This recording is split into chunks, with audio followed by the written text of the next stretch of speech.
She was standing in a courtroom, 9 months pregnant, completely alone, no lawyer she could afford, no family behind her, just a waitress from Brooklyn in a thrift store dress. Facing 6 attorneys in $1,000 suits, across the aisle sat her mother-in-law, Victoria Whitmore, the woman who had thrown $50,000 at her chest and told her to terminate her pregnancy and disappear. The woman who had called her son, begging for $5,000 to save his wife and unborn grandchild, and said, "If she loses the baby, perhaps it is for the best." Victoria had hired a doctor to write a fake psychological report calling Morgan insane. That doctor turned up dead in a car wreck 48 hours later. The signed confession disappeared from his office the same night. Victoria Whitmore thought she had won. She thought she had crushed the waitress. She thought money could buy anything, including a grandchild ripped from its mother's arms. But Victoria made one fatal mistake. She never checked Morgan's lockbox. She never read the documents inside. And she never, ever expected that the doctor she paid $200,000 to destroy Morgan was Morgan's own uncle, her mother's brother. Blood she did not know existed. When the truth hit that courtroom, it was not just a revelation, it was a reckoning. And the girl they called Nobody turned out to be the one person who could bring the entire Whitmore empire to its knees. This is not a fairy tale. There is no fairy godmother. There is only a woman who refused to break. Lesson and value. This story carries a truth that every woman, every mother, and every person who has ever been told they are not enough needs to hear. Your worth is not determined by your bank account, your last name, or the people who tried to break you. It is determined by what you do when the world gives you every reason to quit, and you choose to keep fighting, not for revenge, not for money, but for the people you love. If this story hit you somewhere deep, do me a small favor. Hit that like button. It costs you nothing, but it helps this video reach someone out there who is going through their own fight right now and needs to hear that they are not alone. Drop a comment and tell me, would you have forgiven Victoria, or would you have walked away forever? I read every single comment, and I want to hear your answer. And if you have not subscribed yet, now is the time. Hit subscribe, turn on that notification bell, and I promise you, the next story is going to hit even harder. The courtroom smelled like floor polish and old wood. That was the first thing Morgan Cole noticed when she walked through the heavy double doors on the coldest morning of January. Not the rows of mahogany benches, not the American flag hanging limp beside the judge's chair, not the 6 attorneys in $1,000 suits sitting across the aisle like a wall of expensive cologne and contempt. She noticed the smell because it reminded her of the group home in Yonkers, where she had spent 3 years of her childhood. They used the same floor polish there, cheap stuff that burned your nostrils and made your eyes water. The courts and the foster system, it turned out, bought their cleaning supplies from the same catalog. Morgan was 9 months pregnant. Her ankles were swollen. Her back ached with every step. She was wearing a navy blue dress that Dee had found at a thrift store in Flatbush and altered on her kitchen table at 2 in the morning. It fit well enough. It hid the fact that Morgan had lost 8 pounds in the last month because stress had stolen her appetite. She sat down at the plaintiff's table. Beside her was one chair, one lawyer, Rosa Gutierrez, 5'2", a legal aid veteran who had never owned a pair of shoes that cost more than $60 and who had a win rate in family court that made the expensive suits across the aisle very, very nervous. Very. Across the aisle, behind that wall of attorneys, sat Victoria Whitmore. She was wearing sunglasses indoors. Her legs were crossed. Her posture was perfect. She looked at Morgan the way you would look at a coffee stain on a white tablecloth, something to be cleaned up and forgotten. Beside Victoria sat Rowan Whitmore. He was a large man who took up space the way a truck takes up a parking spot, aggressively and without apology. He was sweating despite the air conditioning. His eyes kept darting to a folder on his lawyer's table. He knew what was in that folder. He knew what was coming. And for the first time in his adult life, Rowan Whitmore was afraid of a waitress. The judge entered. Everyone stood. Morgan gripped the edge of the table and pulled herself up. The baby kicked hard, right under her ribs. She winced, but she did not sit down until the judge did. The judge was an older man with reading glasses and a face that looked like it had been carved from patience. He opened a file. "In the matter of Whitmore versus Whitmore," the judge said, "regarding the petition for emergency custody of the unborn child." Morgan's hands were shaking under the table. She pressed them flat against her thighs. "This court has reviewed the submissions from both parties," the judge continued. He looked up. His eyes moved from the wall of expensive suits to Morgan, to her, one lawyer, to her swollen belly. He read one sentence. Morgan's face crumbled. Her knees buckled.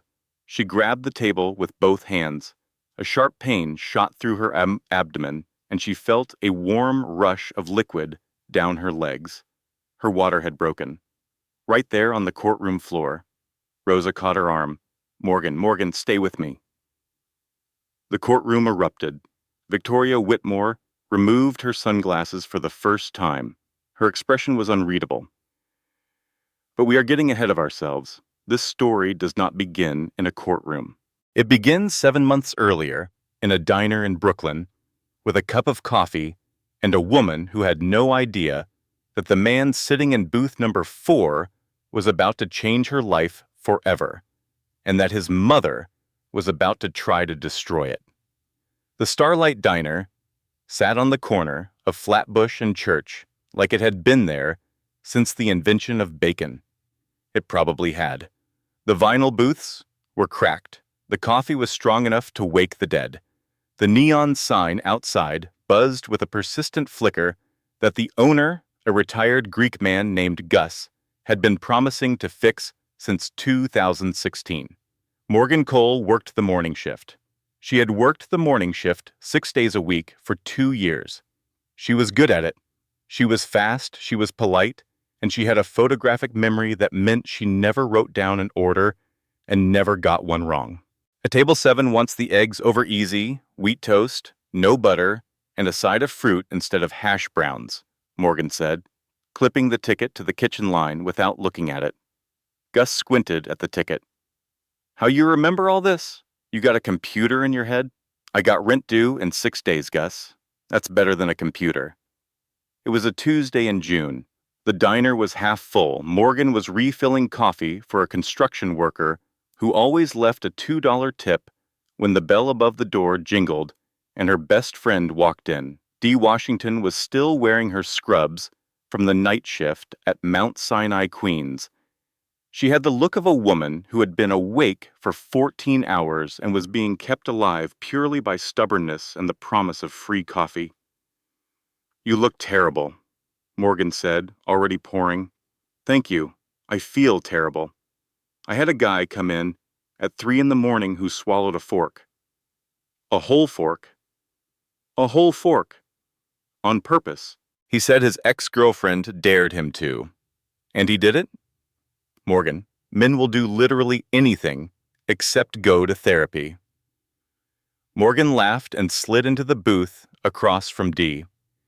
She had a 10-minute break. She used it wisely. "So," Dee said, wrapping both hands around the mug like it was a life preserver, "tonight is the night. Dinner with the in-laws." Morgan nodded. Her smile faded. "The penthouse, 5th Avenue. Girl, I have seen Victoria Whitmore in magazines. That woman once made a caterer cry at a charity gala because the shrimp was the wrong size. She measured it with a ruler." "Charlie says it will be fine." Charlie also thinks a studio apartment in Queens is cozy. That man is a golden retriever in a human suit. He is sweet, but he does not understand danger. Morgan looked down at her hands. They were rough from hot plates and dish soap. Her nails were short. She had a small burn scar on her left wrist from a grease splatter last month. Dee, I have to tell them about the baby. Dee's eyes dropped to Morgan's stomach. Morgan was 3 months along, barely showing, but Dee was a nurse. She had noticed 2 weeks ago. You sure about this? Once you tell those people, there is no going back. Charlie is their only son. They deserve to know. They deserve a lot of things. A reality check, for starters. Dee sipped her coffee. You remember what my foster mama Gloria always said? You quote Gloria every day, Dee. Because Gloria was right about everything. She said, never walk into a rich person's house hungry. Eat first. When your stomach is full, you cannot be bought with a meal. Morgan smiled. So I should eat before I go. Eat 2 plates of eggs. Eat 3. Walk in there like you just had Thanksgiving dinner. Then whatever fancy nonsense they put in front of you, you can look at it and say, no thank you, I am already full. Morgan reached under the booth and touched the strap of her work bag. Inside the bag, at the very bottom, was a fireproof lockbox. Small, heavy, dented at one corner. She carried it everywhere. She had carried it since she was 6 years old. She did not open it. She had not opened it in years. The memories inside it were wrapped in smoke and screaming and the sound of a woman's voice saying, keep this safe, baby. Promise me. You okay? Dee asked. Yeah. Morgan pulled her hand back, just thinking about my mom. She would be proud of you, Morgan. She would tell me to eat the eggs. They both laughed. And for a few more minutes, the world felt manageable. That evening, Charlie Whitmore picked Morgan up outside the diner in a car he had borrowed from a college friend because he had already started quietly distancing himself from his family's money. He was wearing a tie he had practiced knotting 4 times. His hands were sweating on the steering wheel. They're going to love you, Charlie said. You have said that 9 times since yesterday, because it is true. Charlie. Morgan put her hand on his arm. If this goes bad tonight, I need you to promise me something. It will not go bad.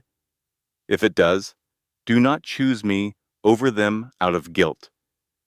Choose me because you mean it. Because if you resent me in 5 years for what you lost tonight, that will hurt worse than anything your mother can say to me. Charlie looked at her. He was a kind man. He was sheltered, privileged, and occasionally naive, but he was genuinely kind. That was the thing Morgan had fallen in love with, not the penthouse, not the last name, but the fact that Charlie Whitmore treated a waitress with the same respect he treated everyone else. I choose you, Charlie said. I choose you right now. I will choose you tomorrow. And if my parents cannot see what I see, then they are the ones who are blind. Morgan squeezed his hand. She wanted to believe him. But she had spent her whole life learning that people leave. Foster parents give you back. Social workers rotate out. Friends from group homes drift away. Everyone leaves eventually. The only thing that had never left her was the lockbox. The elevator opened directly into the foyer of the Whitmore penthouse on 5th Avenue. The air smelled like expensive lilies and something chemical that Morgan later learned was a high-end floor wax imported from Italy that cost $90 a bottle. A butler took their coats without making eye contact. Morgan had never met a butler before. She had seen them in movies, but in real life, it turned out, they were just people who had been trained to pretend you were invisible. Victoria Whitmore was waiting in the drawing room. She stood by the fireplace, holding a glass of white wine with the precision of someone who understood that even the angle of a wine glass communicates power. Victoria was 61 years old. She had silver blonde hair cut in a sharp bob. She wore a cream cashmere sweater and slacks that cost more than Morgan's rent. Her posture was flawless. Her smile was a weapon.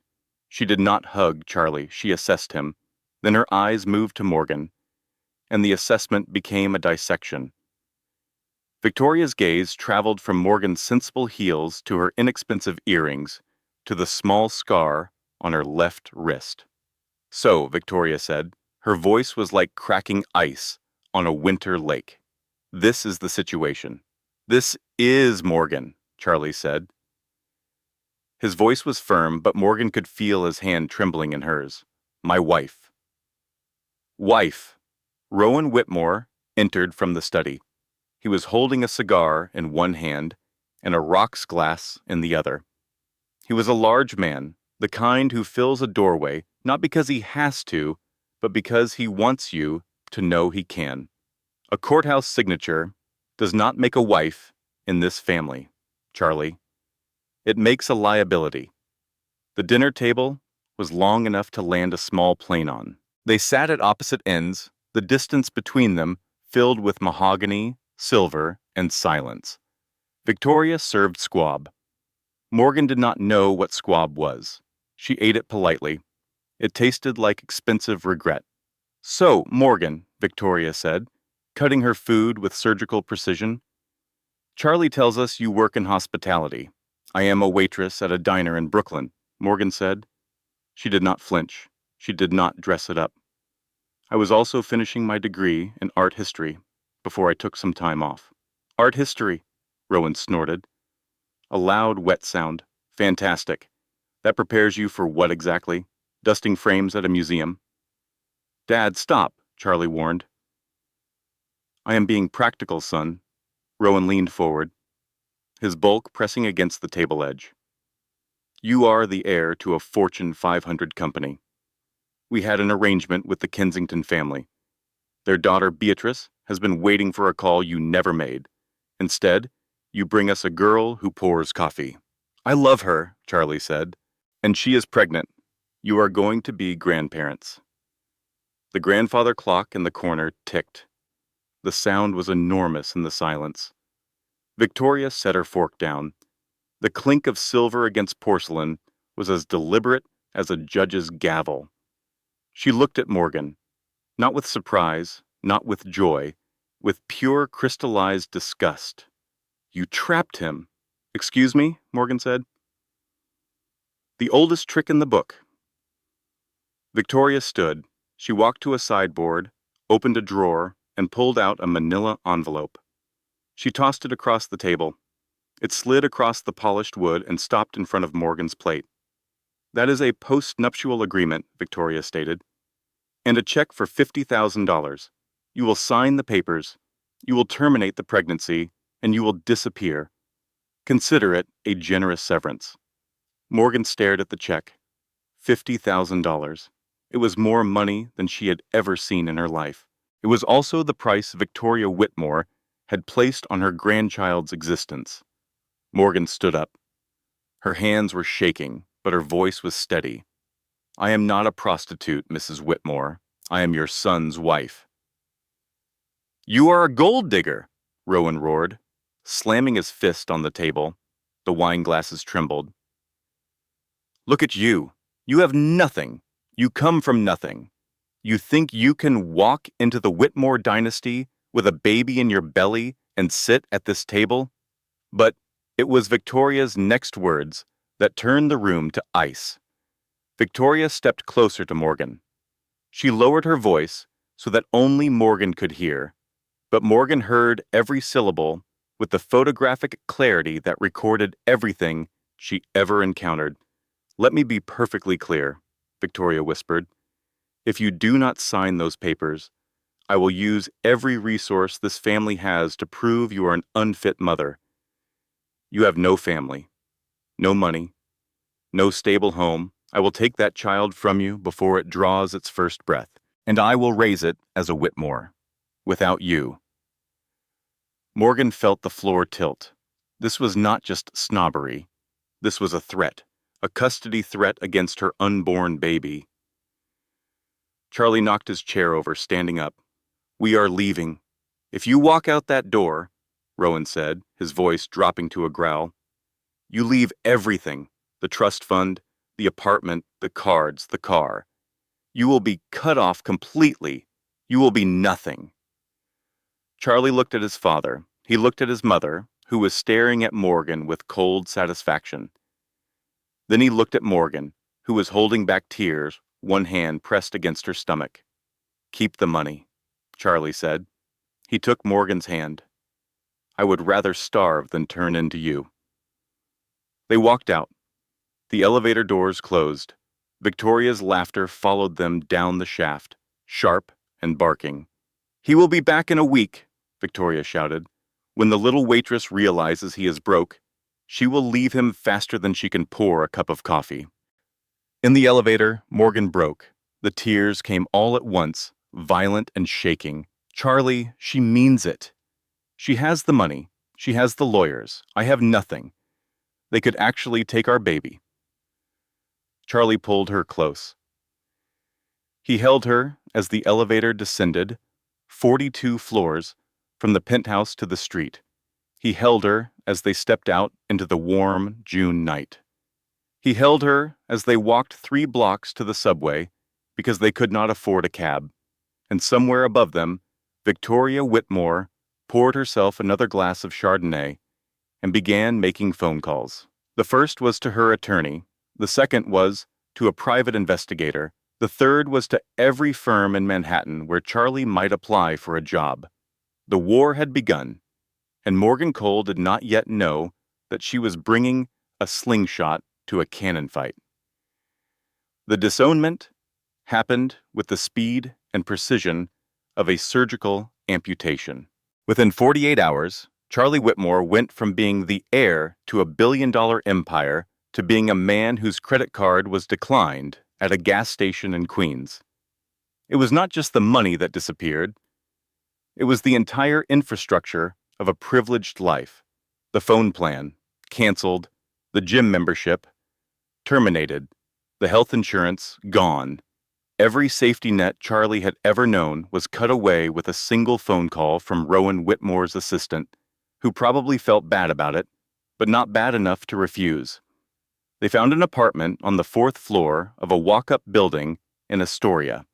The elevator had been broken since 2019. The radiator clanked all night, like a ghost with a grudge. The view from the bedroom window was a brick wall and a fire escape, where a pigeon had built a nest and refused to leave. "I think the pigeon was here first," Morgan said, looking at the bird through the streaky glass. "We might be the intruders." "I will talk to the pigeon," Charlie said. "Negotiate terms. Your Wharton degree is finally useful." They laughed.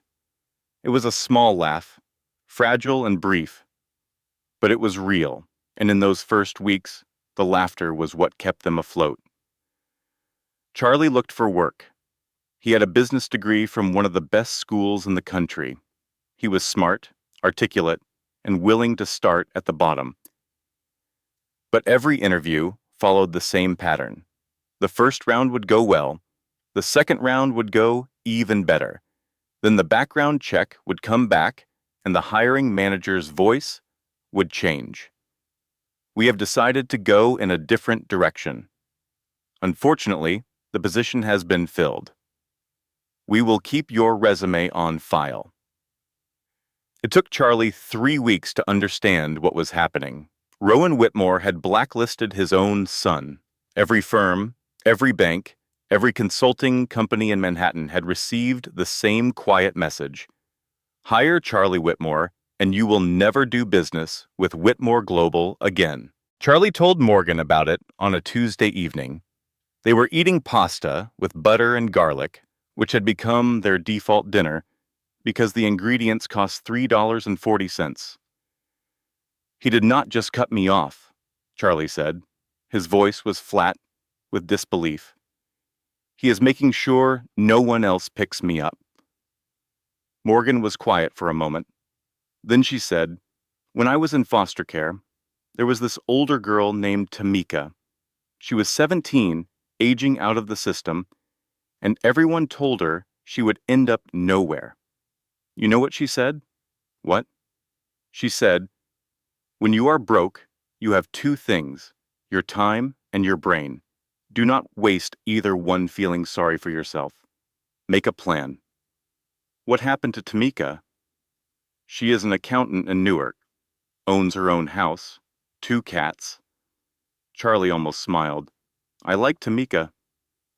"So make a plan, Charlie. Your father closed the doors in Manhattan. Fine. Manhattan is not the whole world." The next day, Charlie took a job at a construction site in New Jersey. The foreman was a 58-year-old Italian-American named Frank Paletti, who had hands like catcher's mitts and a voice that sounded like gravel being poured into a bucket. "You ever held a hammer before?" Frank asked, looking at Charlie's soft hands. "Not professionally." "That is the most honest answer I have ever gotten. Most guys lie."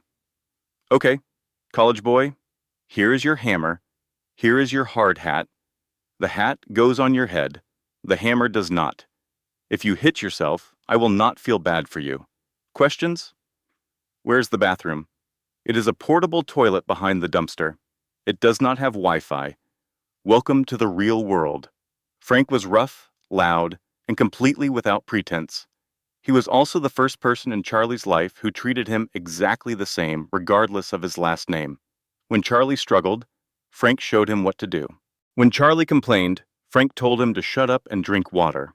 When Charlie worked hard, Frank nodded once and said nothing, which, from Frank Paletti, was the equivalent of a standing ovation. Morgan kept working at the diner through her 4th month, then her 5th.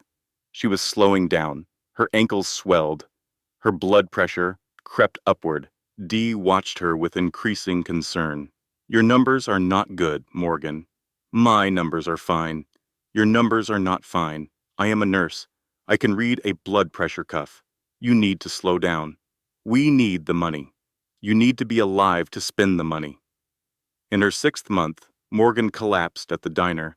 One moment she was carrying 2 plates of eggs to table 4. The next moment she was on the floor, the plates shattered around her, Gus shouting her name, the world going gray at the edges. Dee was called. She came straight from the hospital, still in her scrubs, and rode in the ambulance, holding Morgan's hand. The diagnosis was severe preeclampsia, dangerously high blood pressure. Her kidneys were struggling. The doctors put her on immediate bed rest. "You cannot work," the doctor said. "You cannot stress. You need to rest, eat well, and stay calm. If your blood pressure spikes again, we may need to deliver the baby early. At 6 months, that is extremely risky." Morgan lay in the hospital bed, staring at the ceiling. Charlie was sitting beside her, still covered in drywall dust from the job site. He had run 6 blocks to the train when he got the call. His hands were blistered and raw, and he was holding hers like she might float away. They had lost their only stable income. The rent was due in 12 days. They had $41 in their checking account. "I'm going to call my mother," Charlie said. "Charlie, no. I'm not going to beg for money. I'm going to ask for insurance. Just insurance. Just enough to cover your medical care. She is still my mother." Even she would not let her grandchild die. Morgan looked at him. She wanted to believe it. She wanted to believe that somewhere inside Victoria, Whitmore, there was a grandmother who would choose a baby's life over her pride. "Okay," Morgan whispered. "Call her." Charlie found a payphone outside the hospital. His cell service had been cut off 2 days earlier. He stood in the cold, feeding quarters into the slot and dialed the number to the Whitmore penthouse. The butler answered. "Whitmore residence. Let me speak to my mother." A pause. Then Victoria's voice, crisp and controlled. Well, I assume you are ready to apologize. Mom, please. Charlie pressed his forehead against the cold metal of the phone booth. Morgan is in the hospital. It is bad. The baby is in trouble. We have no insurance. They need to run tests. I just need $5,000. I will pay you back. I will sign whatever you want. Just help us. Silence. A long, deliberate silence. Charlie could hear the clink of a wine glass being set down on a marble counter. He could hear classical music playing softly in the background. Vivaldi. His mother always listened to Vivaldi in the evenings. You made your bed, Charlie, Victoria said. Her voice was perfectly even, not angry, not emotional, just flat, clinical. If she loses the baby, perhaps it is for the best. It gives you a clean slate. Come home. The line went dead. Not even a goodbye. Just a click, and then the dial tone, buzzing in his ear like a wasp trapped in a jar. Charlie stood in the phone booth for a full minute. Rain was starting to fall.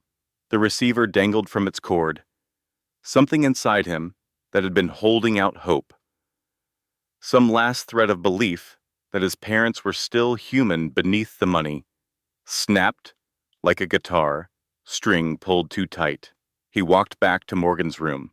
She was awake, hooked to monitors that beeped in steady rhythm. Did you call them? She asked. Yes.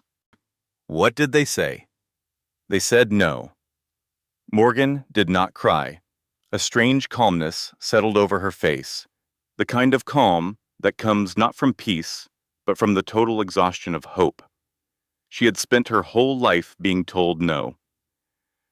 By foster parents who sent her back, by caseworkers who lost her file, by a world that treated children without families like administrative problems to be managed. She had survived every number. She would survive this one. Okay, Morgan whispered. No more begging. That was the first catastrophe. The second came 72 hours later. Morgan was discharged with strict instructions for bed rest. They returned to their apartment in Astoria. Charlie picked up double shifts at the construction site. Dee organized a rotation of friends from the hospital to check on Morgan during the day. Then the process server arrived. He was a thin man, with a clipboard and an expression that suggested he did not enjoy his job, but was very efficient at it. He handed Morgan a thick envelope. Morgan Cole Whitmore? Yes. You have been served. Inside the envelope was a legal filing from the law offices of Chambers, Whitfield, and Park, attorneys for Victoria Whitmore. It was a petition for emergency prenatal custody evaluation. The filing alleged that Morgan's living conditions were unfit for a child. It cited her lack of family support, her unstable employment history, her medical complications, and the size and condition of their apartment.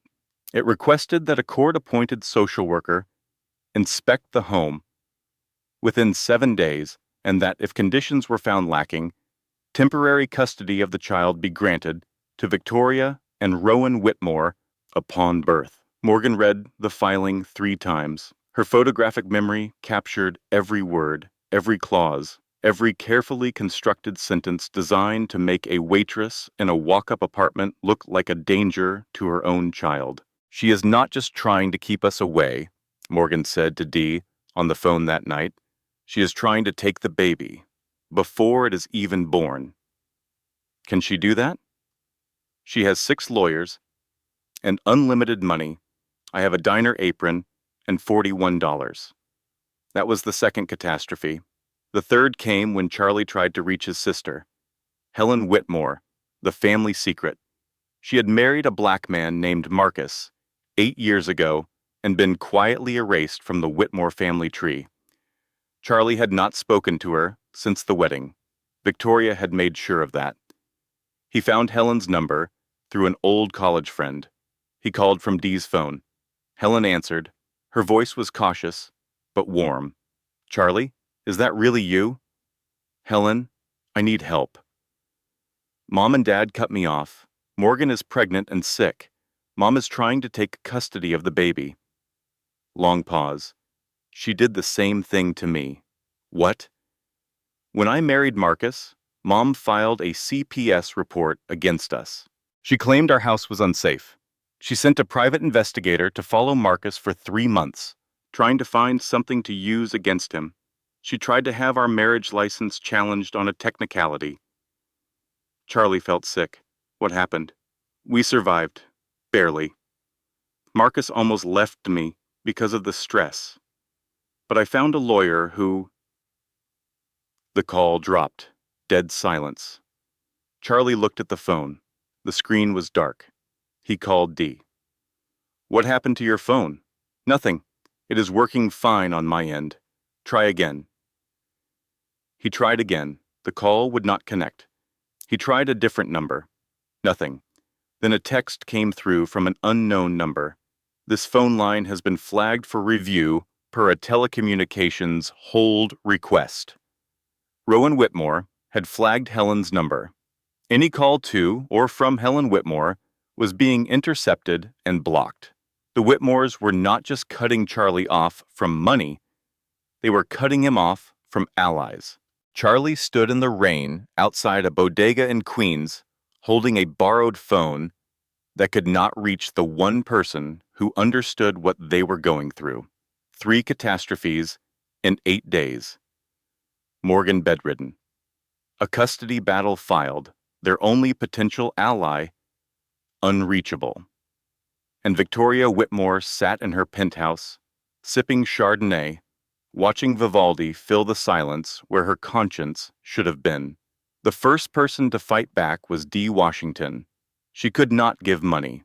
A night shift nurse with twins does not have money to give. But she had something more valuable. She had a network.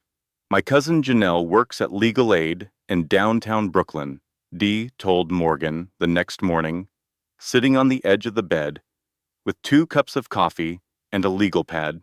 She says you do not need a fancy lawyer for the custody evaluation.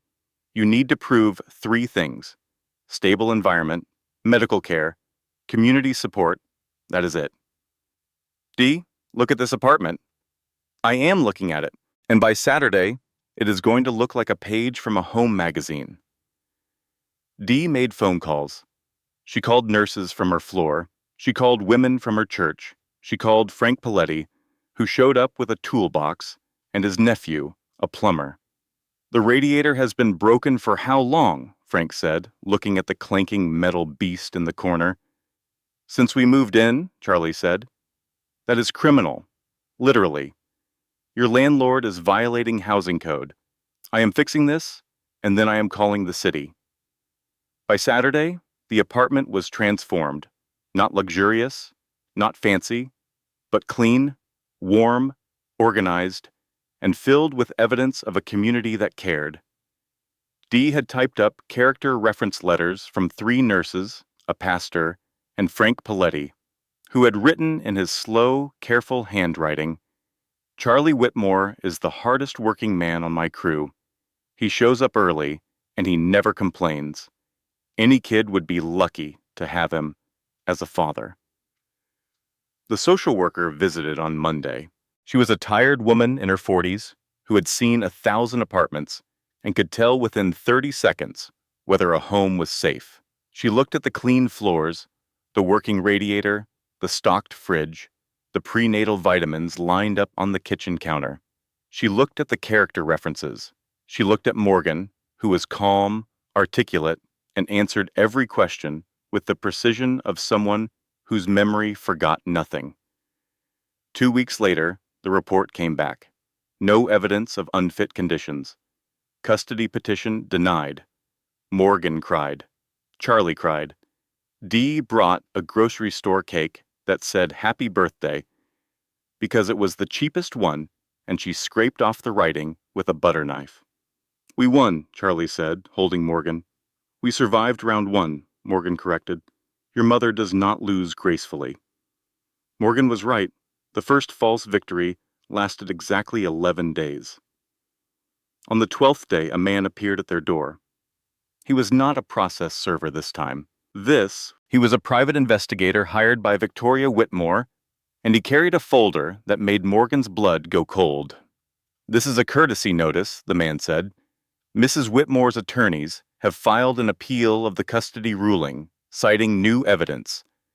A psychological evaluation conducted by Dr. Raymond Hargrove concludes that your childhood trauma, lack of familial bonds, and history of abandonment make you a statistically high risk for postpartum psychosis and child neglect." Morgan took the folder. She opened it. The evaluation was 12 pages long, filled with clinical language and diagnostic codes. It described her childhood in detail. The fire, the foster homes, the years of instability. It concluded that Morgan Cole was psychologically unfit to be a mother. "This doctor never examined me," Morgan said. "I have never met anyone named Hargrove. That will be for the appeals court to determine." The door closed. Morgan stood in the hallway, holding 12 pages of lies that a stranger had written about her for money. She called Dee at 3 in the morning. She bought a doctor. She manufactured a psychological evaluation from someone who has never met me. And now she is going to take it to a judge and say, "I am crazy." Can she do that? She already did it. The second false victory was dead. But that night, lying awake in the dark apartment, Morgan started thinking about the name. Hargrove. Dr. Raymond Hargrove. It tugged at something in the deep filing cabinet of her photographic memory. She had seen that name before, not in a hospital, not in a news article. She had seen it in the lockbox. Morgan waited until Charlie left for his shift at 5 in the morning. Then she got out of bed, slowly, carefully, one hand on her belly, and pulled the fireproof lockbox from under the bed. She had carried this box since she was 6 years old. It was the only thing she had from her parents, the only thing that survived the fire that killed them. She had been told that her mother pushed the box into her arms and told her to run. Morgan did not remember the running. She remembered the smoke and the screaming, and then she was outside on the grass, and the house was gone, and her parents were gone, and all she had was this dented metal box. She had opened it a few times as a teenager.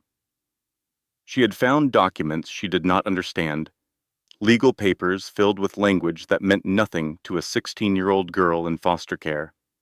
She had closed it and not opened it again. Now she opened it. Her hands were steady. Her mind was clear. The photographic memory that had served her well as a waitress was about to serve a very different purpose. She laid the contents on the bed like evidence at a crime scene. Item 1. A birth certificate. Catherine Elizabeth Hargrove. Born 1966 in White Plains, New York. Mother, Anne Hargrove. Father, Judge Robert Hargrove, Sr. Morgan stared at the name. Hargrove. Her mother's maiden name was Hargrove. Item 2. A marriage certificate. Catherine Hargrove married David Cole in 1991. A simple civil ceremony. No family listed as witnesses. Item 3. A photograph, faded and creased. A young woman standing in front of a massive stone building. Morgan recognized her mother's face immediately. The same eyes Morgan saw in the mirror every morning. On the building behind her, chiseled into granite. Hargrove and Associates. Established. 1952.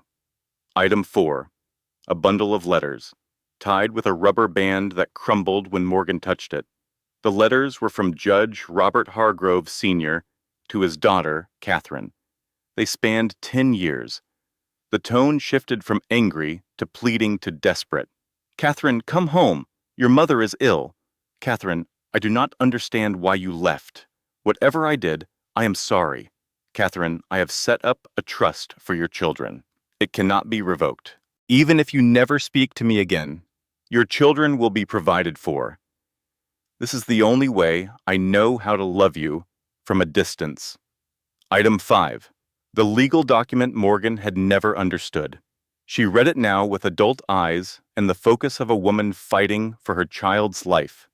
It was a trust document, irrevocable, established by Judge Robert Hargrove Sr. in 1997. The beneficiary was listed as any biological child or children of Catherine Elizabeth Hargrove. The trustee was listed as Theodore Graham, First Republic Trust, White Plains, New York. The trust had been funded with $800,000. It had been sitting dormant for over 20 years, waiting for a beneficiary to claim it.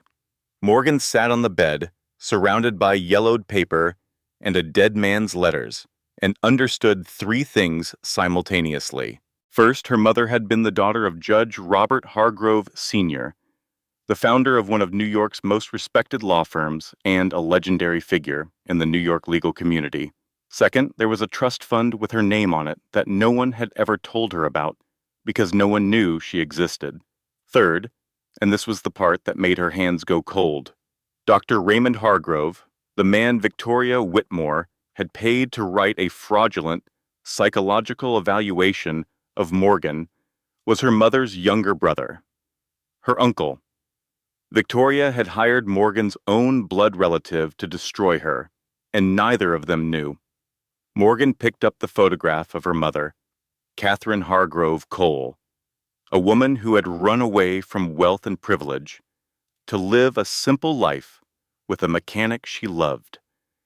A woman who had died in a fire but had enough presence of mind to save a metal box full of documents that would one day save her daughter. You knew, Morgan whispered to the photograph. You did not know what would happen, but you knew I would need this someday. She closed the box. She picked up Dee's phone. She dialed a number. Dee, I need you to come over and bring a laptop. I need to find a man named Theodore Graham in White Plains. Theodore Graham was 81 years old. He lived in a modest colonial house in Westchester with a cat named Verdict and a garden full of tomatoes. He had been Judge Robert Hargrove's law partner for 30 years and the trustee of the Hargrove Family Trust since 1997. When Morgan and Rosa Gutierrez showed up on his doorstep on a Wednesday afternoon, Theodore looked at Morgan for a long time through his screen door. Then he opened it and said, "You have Catherine's eyes."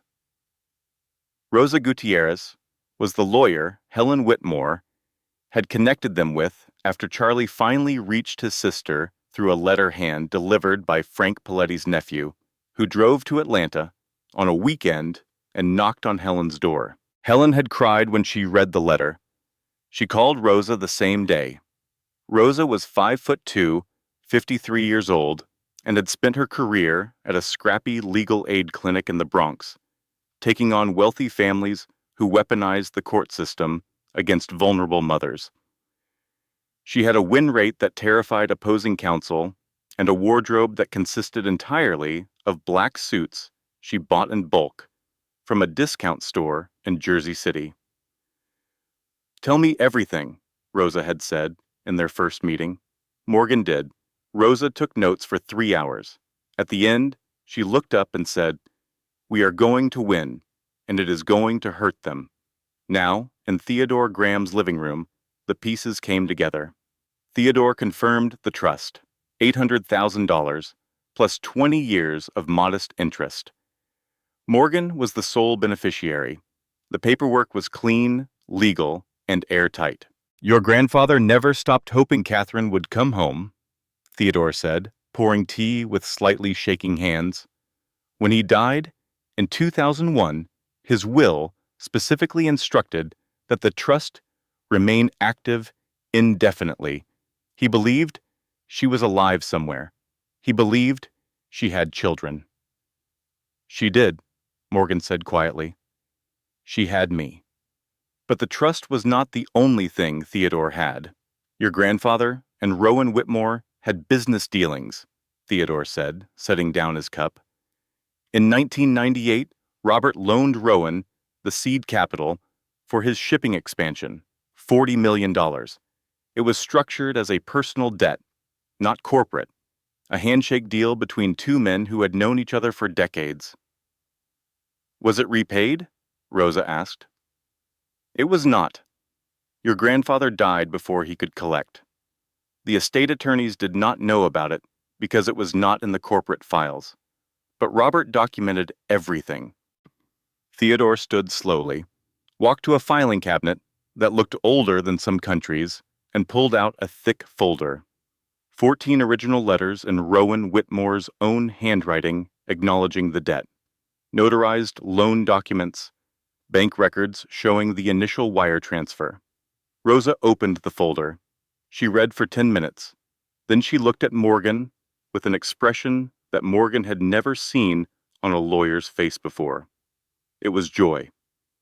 With interest, Rosa said, this debt is worth approximately $120 million, and it is secured against Rowan Whitmore's personal assets, not the company, his personal holdings. Morgan sat very still. My family funded the Whitmore empire, and the Whitmores never paid your family back. The irony was so enormous, it was almost funny. Victoria Whitmore had called Morgan a nobody, a gold digger, a girl who came from nothing. But Morgan's grandfather had literally bankrolled the fortune that Victoria was so desperate to protect. Over the next 2 weeks, the team assembled. Rosa handled the legal strategy. Theodore provided the documentation. Helen Whitmore provided testimony and records of Victoria's pattern of harassment against her own family members. And then there was Dr. Raymond Hargrove. Rosa contacted him through a colleague. She did not tell him about Morgan at first. She simply informed him that his fraudulent psychological evaluation was being investigated and that he had 2 choices: cooperate or face criminal charges. Raymond Hargrove came to Rosa's office on a rainy Thursday. He was a thin man in his late 50s with nervous hands and the look of someone who had made a terrible mistake and knew it. Rosa laid out the evidence. The wire transfer of $200,000 from Victoria Whitmore's personal account to a shell company Raymond owned. The evaluation he had written without ever meeting the subject. The legal consequences of filing a fraudulent psychological report in a custody case. Raymond's face went gray. I did not know it was for a custody case. She told me it was for an insurance evaluation. She said the woman was a fraud who was trying to steal her son's money. Did you examine Morgan Cole? Rosa asked. No, I never met her. Mrs. Whitmore gave me the background information, and I wrote the report based on that. I know it was wrong. I knew it when I did it. I needed the money. Rosa leaned forward. Dr. Hargrove, what was your mother's maiden name? My mother. Her name was Anne Hargrove. My father was Judge Robert. He stopped. His face changed. Why are you asking me about my family? Did your father have other children? He had a daughter, Catherine. She ran away when she was 19. We never found her. My father searched for years. He died without knowing what happened to her. Rosa slid a photograph across the table. The photograph from the lockbox. Catherine Hargrove standing in front of the family firm. Raymond picked it up with trembling hands. Catherine married a mechanic named David Cole, Rosa said. They had a daughter. Catherine and David died in a house fire in 1998. Their daughter survived. She grew up in foster care. She is now 28 years old, pregnant, and fighting a custody battle against Victoria Whitmore. Rosa paused. Her name is Morgan Cole. She is your niece. And you wrote the report that Victoria is using to try to take her baby. Raymond Hargrove stared at the photograph. Then he stared at Rosa. Then he put his face in his hands and wept. He signed a recantation that day. A full, notarized admission that the psychological evaluation was fraudulent, commissioned and paid for by Victoria Whitmore, and written without any examination of the subject. He agreed to testify in court. For the first time in months, Morgan felt something she had almost forgotten: hope. It lasted 4 days. On a Monday night, Rosa called Morgan at 11 p.m. Her voice was different, flat, careful. "Morgan, Dr. Hargrove is dead." The room tilted. "What?" "Car accident.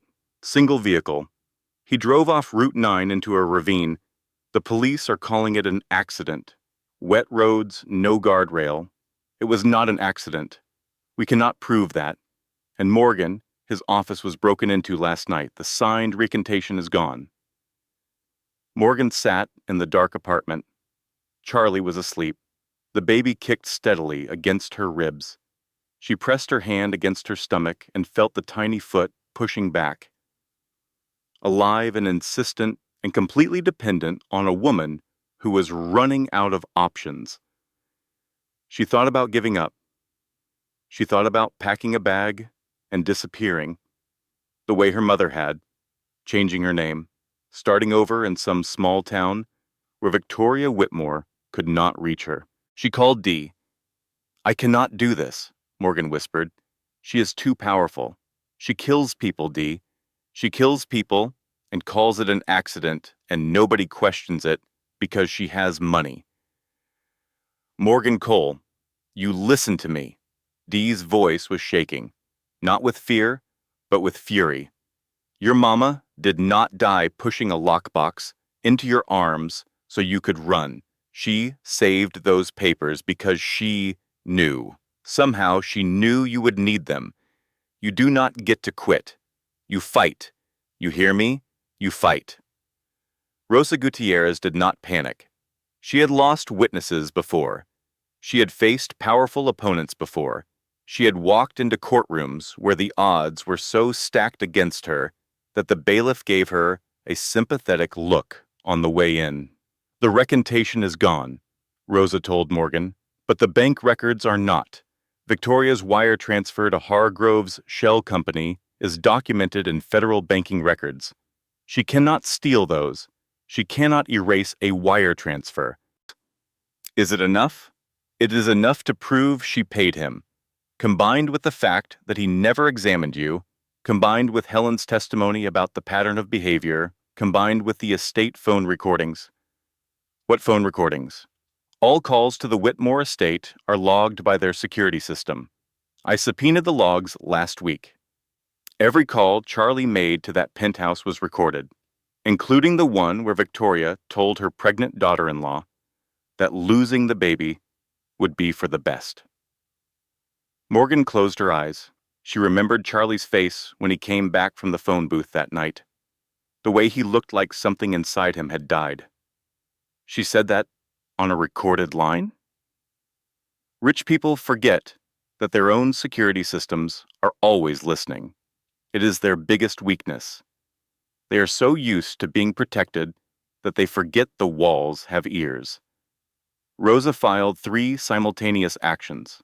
A motion to dismiss Victoria's custody appeal, supported by evidence of the fraudulent evaluation and the bank records proving Victoria paid for it. A civil suit against Victoria for harassment, fraud, and witness tampering, and a demand letter to Rowan Whitmore for repayment of the $120 million personal debt owed to the Hargrove estate. The court date was set for January, the coldest month, the month when New York strips itself bare and there is nowhere to hide. The night before the hearing, Charlie's phone rang. He had a new phone now, paid for by the Hargrove Trust. The number on the screen was the Whitmore penthouse. He answered, "Charlie." Victoria's voice was soft, trembling. He had never heard his mother sound like this. "Sweetheart, I know I have made mistakes, but please do not let this go to court. Come home. Bring the baby when it is born. We can be a family again. I will accept Morgan. I will try." Charlie sat on the edge of the bed. Morgan was pretending to be asleep. She was not asleep. Mom. Please, Charlie. I am your mother. I love you. Silence. The word love hung in the air like smoke. Call off the lawyers, Victoria said, and we can start over. Charlie hung up. He sat in the dark for a long time. Then he said, quietly, knowing Morgan was listening, she did not say she was sorry. She said, call off the lawyers. Morgan opened her eyes. Those are two very different things. Yeah, Charlie said. They are. He did not call back. The courtroom was full. The judge entered. Everyone rose. Rosa presented the case with the methodical precision of a surgeon. She laid out the timeline, the dinner, the threats, the disownment, the blacklisting, the custody petition, the fraudulent psychological evaluation, the payment to Dr. Hargrove, the suspicious death, the break-in at his office. She played the phone recording. Charlie's voice, begging, Victoria's voice, cold as a blade.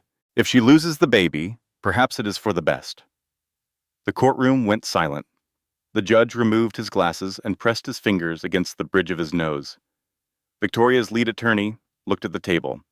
He did not look up. Then Rosa called Helen Whitmore to testify via video. Helen appeared on the courtroom screen, composed and devastating. She described 8 years of erasure, the false CPS reports, the private investigators following her husband, the systematic campaign to punish her for marrying a man her parents did not approve of. My mother does not oppose people, Helen said. She destroys them. She destroys them quietly, legally, and completely, and she does it to her own children. Rosa turned to the judge. Your Honor, one final matter. She presented the documents from Theodore Graham, the original letters, the notarized loan agreements, the bank records. Morgan Cole is the granddaughter of Judge Robert Hargrove Sr., founding partner of Hargrove and Associates and a member of this court's own legal community. Judge Hargrove loaned Rowan Whitmore $40 million in 1998 for the expansion of Whitmore Global. The debt was never repaid. With interest, it totals approximately $120 million, secured against Mr. Whitmore's personal assets. Rowan stood up. His face was the color of raw dough. That was a private arrangement.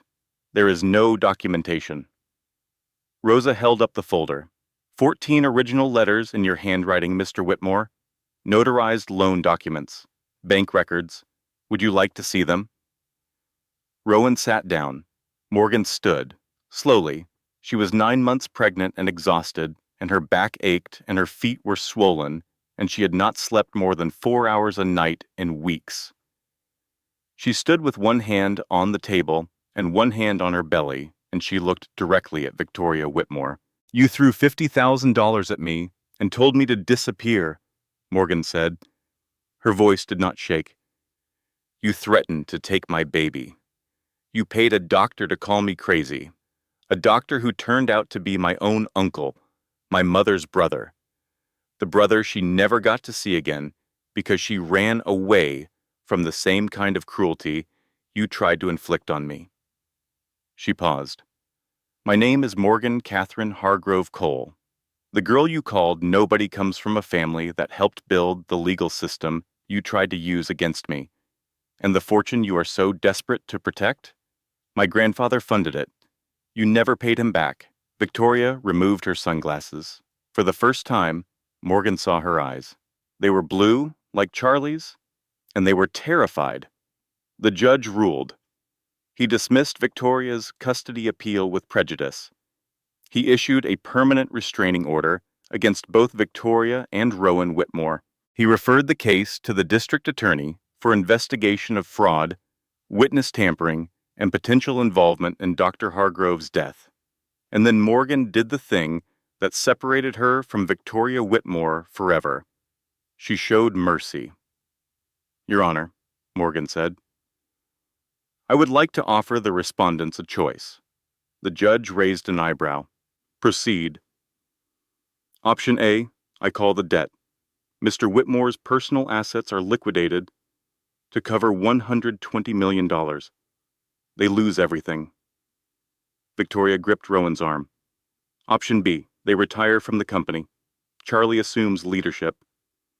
They keep a house in Connecticut and receive a monthly stipend of $4,000. The same amount Charlie and I lived on when they cut us off. Victoria opened her mouth. $4,000? That will not cover... It will cover what you need, Morgan said. Not what you want. That is a lesson I learned the hard way, Mrs. Whitmore. And now it is your turn. She looked at Victoria one last time. This is not revenge. This is mercy. Because unlike you, I know what it feels like to lose everything. And I would not wish that on anyone. Not even you. Rowan signed. Victoria signed. The judge accepted the agreement. And then Morgan's water broke. The ambulance ride from the courthouse to Mount Sinai was 7 minutes. Rosa rode in the front seat, calling ahead to the hospital. Charlie rode in the back, holding Morgan's hand, his face pale. This is not how I planned today, Morgan said through gritted teeth as a contraction hit. You just dismantled a billion-dollar family in a courtroom, and now you are having a baby in the same afternoon, Charlie said. Our son is going to have a flair for dramatic timing. He gets that from you. He gets that from you. Dee was waiting at the hospital entrance. She was already in scrubs, already in charge. She took one look at Morgan and started giving orders to the nurses like a general commanding troops. Get her into delivery room 4. Page Dr. Okafor. Someone get the father a chair before he passes out. Charlie, you are green. Sit down. I am not going to pass out. You are going to pass out. Sit down and drink juice. The delivery was fast and uncomplicated, which Morgan felt she had earned after the past 7 months of nothing being fast or uncomplicated. At 6:47 in the evening, with the winter sun setting orange through the hospital window, and Dee counting, and Charlie holding her hand so tight she thought he might break a finger, Morgan Cole brought her son into the world. Luke David, Cole Whitmore, 7 pounds, 4 ounces, a full head of dark hair, a scream that shook the room. The nurse placed him on Morgan's chest. He was warm and impossibly small, and his fingers curled around Morgan's thumb with a grip that seemed far too strong for someone who had been alive for 30 seconds.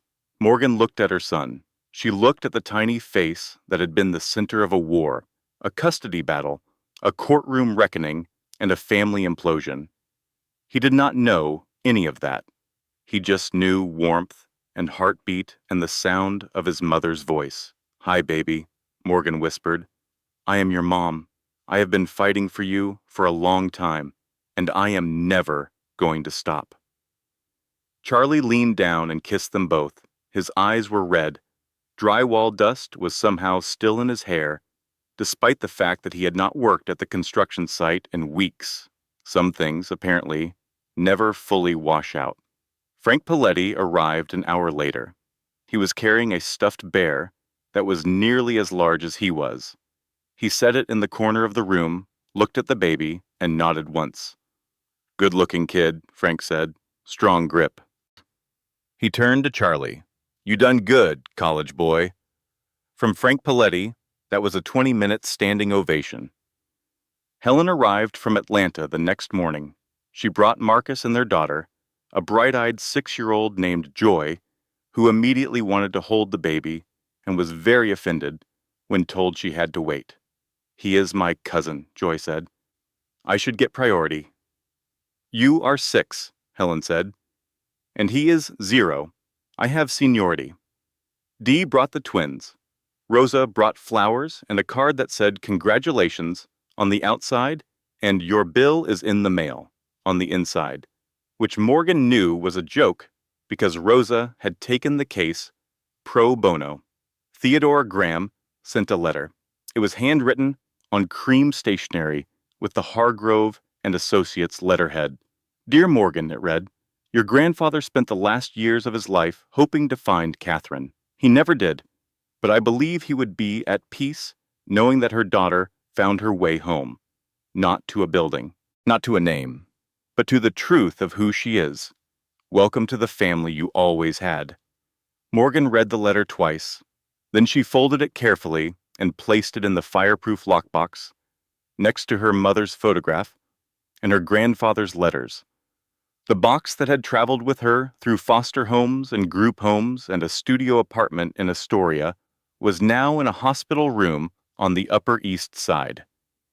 It had come a long way. So had she. 2 years passed. Charlie ran Whitmore Global. He renamed the charitable division the Catherine Hargrove Foundation. It funded legal aid for mothers fighting custody battles against wealthy opponents.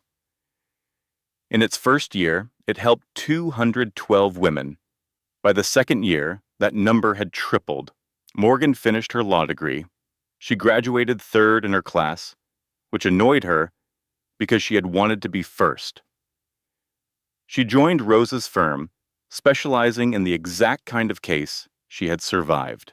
Her first client was a 23-year-old hotel maid whose ex-husband's wealthy family was trying to take her daughter. Morgan won in 4 weeks. Dee was promoted to charge nurse. She still stopped by the Starlight Diner for coffee on her way home from the night shift. Gus still had not fixed the neon sign. Frank Paletti retired from construction. He did not retire from being Luke's honorary grandfather.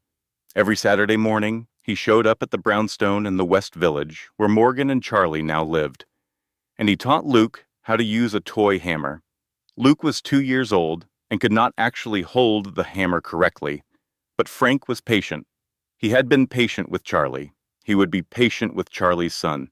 Helen and Arthur Kensington got married in a small ceremony in Atlanta. Marcus was the best man. Dee was a bridesmaid. Victoria was not invited. Victoria and Rowan lived in the cottage in Connecticut. They received their $4,000 a month. Victoria learned to cook, badly. Rowan learned to do laundry, worse. They watched the news. They saw Charlie on magazine covers. They saw Morgan cutting ribbons at charity events. They saw Luke growing up in photographs they were not part of. Victoria wrote letters every Christmas.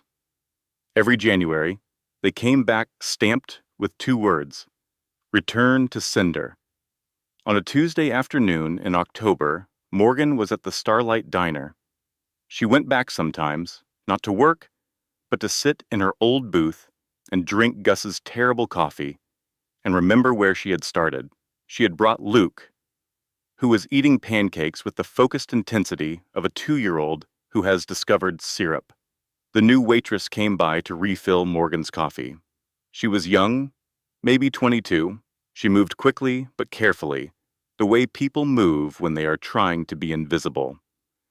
Morgan recognized the movement. She had moved that way for years. The waitress's name tag said Brianna. She had a bruise on her wrist that she kept tugging her sleeve over. She was pregnant, maybe 4 months. She was trying to hide it. Morgan watched her for a few minutes. She watched the way Brianna flinched when a customer raised his voice. She watched the way Brianna's hand went to her stomach when she thought no one was looking, a protective gesture that Morgan knew in her bones. When Brianna came back to refill the coffee again, Morgan spoke. "When are you due?" Brianna froze. Her hand went to her sleeve. I do not know what you are talking about." "It is okay," Morgan said gently. "I am not going to tell anyone." Brianna looked at Morgan. She looked at Luke, who was covered in syrup and grinning. She looked at the expensive coat Morgan was wearing and the confidence in Morgan's posture. 4 months, Brianna whispered. "I am figuring it out."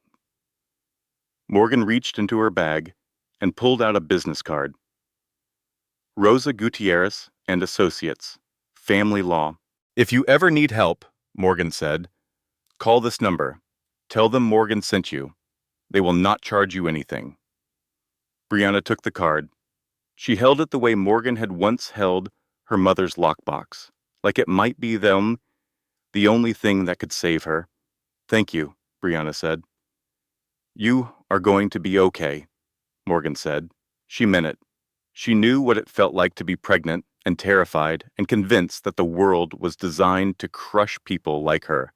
She also knew what it felt like to discover that the world, despite its cruelty, was also full of people like Dee and Frank and Rosa and Helen, who would stand beside you when everything fell apart. Brianna walked away, tucking the card into her apron pocket. Morgan looked down at Luke. He had somehow gotten syrup in his hair, on his shirt, on the table, and on the stuffed dinosaur he carried everywhere. He looked up at her with Charlie's blue eyes and smiled a sticky, ridiculous, perfect smile. She thought about Victoria Whitmore's penthouse with its Italian floor wax and its expensive lilies and its cold, perfect silence. She thought about the manila envelope sliding across the mahogany table. $50,000 and a demand to erase her child from existence. She thought about what Victoria had valued: bloodlines, balance sheets, control, the appearance of perfection maintained at the cost of everything that actually mattered. And she thought about what she had now: a son with syrup in his hair, a husband who had given up billions and never once regretted it, a best friend who would fight a bear for her, a cranky old construction foreman who drove 40 minutes every Saturday to teach a 2-year-old how to hold a hammer. None of it was perfect. The brownstone needed a new roof. Luke had a cold every other week because that is what 2-year-olds do. Charlie still could not cook anything except pasta with butter. Morgan still woke up, some nights, in a cold sweat, dreaming about courtrooms and manila envelopes and a voice on a phone saying, if she loses the baby, perhaps it is for the best. But it was real. It was hers. And no one could take it away. Morgan picked up a napkin and wiped the syrup off Luke's cheek. He giggled and squirmed. "Come on, troublemaker," she said. "Let us go home." She left a $50 tip on the table. For Brianna. For the girl she used to be.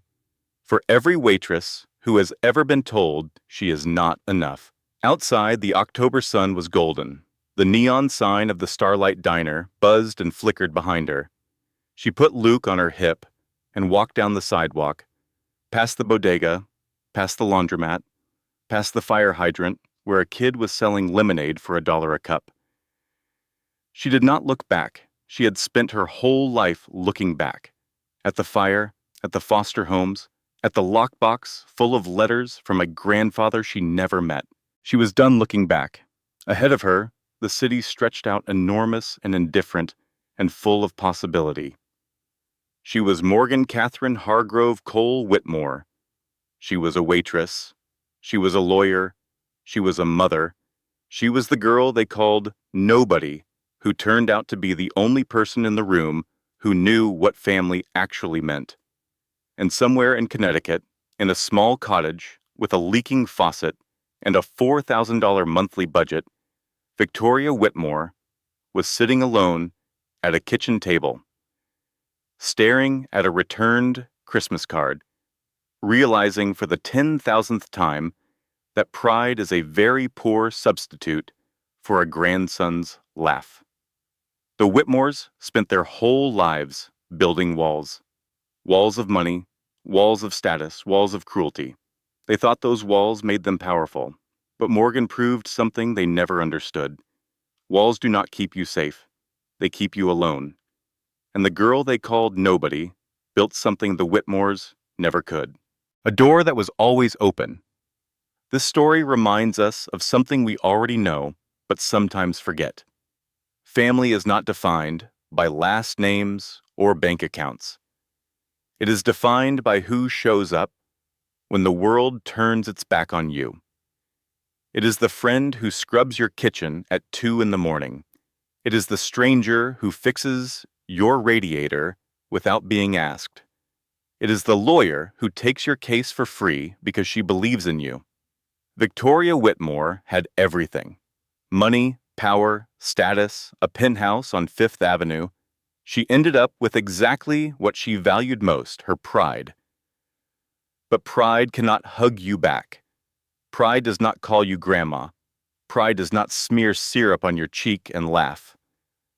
What would you have done in Morgan's place? Would you have shown mercy? Would you have forgiven Victoria for the sake of your child? Or would you have walked away forever to protect your peace? There is no easy answer, and that is what makes it worth thinking about. Let me know your honest thoughts in the comments.